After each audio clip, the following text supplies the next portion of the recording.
CC ক্যামেরায় স্পষ্ট দেখা না গেলেও ভুক্তভোগীর সঙ্গে কথা বলে জানা গেছে, একজন নারীর কাছ থেকে ছিনতাইকারীরা তার হাতে থাকা মোবাইল, টাকা, গলার চেইন সহ মারধর করে সর্বস্ব লুট করে নিয়েছে। 13 জুন শুক্রবার সন্ধ্যা 6টার দিকে চকরিয়া উপজেলা স্বাস্থ্য কমপ্লেক্স চিকিৎসা করতে গিয়ে হাসপাতালের প্রধান প্রবেশমুখে ছিনতাইয়ের শিকার হন পৌরসভা 8 নম্বর ওয়ার্ড কোচপাড়ার বশির আহমদের মেয়ে রিয়াজুল জান্নাহ। এ সময় ছিনতাইকারীদের মধ্যে একজন পুরুষ, 3 জন বোরকা পরিহিত নারী ছিল বলে জানান রিয়াজুল জান্নাহর আপন মা। এ ঘটনায় কয়েকজন ছিনতাইকারীকে চিহ্নিত করতে সক্ষম হন ভুক্তভোগী রিয়াজুল জান্নাহ। এতে নিশাত নামে চিহ্নিত এক সন্ত্রাসী ইতিপূর্বে পৌর শহরের একাধিক ছিনতাইয়ের ঘটনা ঘটিয়েছে বলেও অভিযোগ আছে। তথ্য নিয়ে দেখা যায় সাবেক এমপি জাফর আলম গ্রুপের সঙ্গে সম্পৃক্ততা আছে তার। এ ঘটনায় চকরিয়া থানায় হাজিয়ান এলাকার বেলাল উদ্দিনের ছেলে নিশাতকে প্রধান আসামি করে 4 জনের বিরুদ্ধে অভিযোগ দায়ের করেন ভুক্তভোগী পরিবার।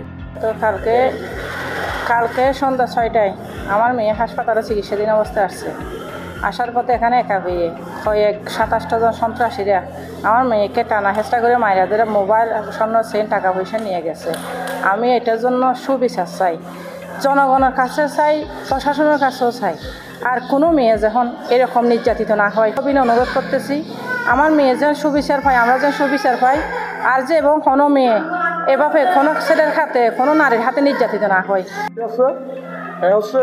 ছাত্রীয় দুশো ছিল নিশাত, যে ছেলেটা এর বোন, মা সবাই মিলে আমার বোনকে এখানে মেরে মোবাইল, টাকা, সুন্দর একটা চিন্তা করে নিয়ে গেছে। আরও বলছে কি আমাদের কি করবি, এরকম ধমক দিয়ে গেছে। এরপরে এলাকায় বিভিন্ন চাঁদাবাজি, ডাকাতি, সন্ত্রাসী, রোড মামলা, রোড ডাকাতি, এরকম অনেক মামলা আছে। যার কারণে যায় কিছু উদ্যোগ উপর মহল যায়, এগুলাই দেখে শেল্টার দিচ্ছে। আমি চাই আমার বোনের মতো এরকম কারো বোনের রাস্তাঘাটে তীর্থ বা মানে এরকম খুব আক্রের মতো না পড়ে।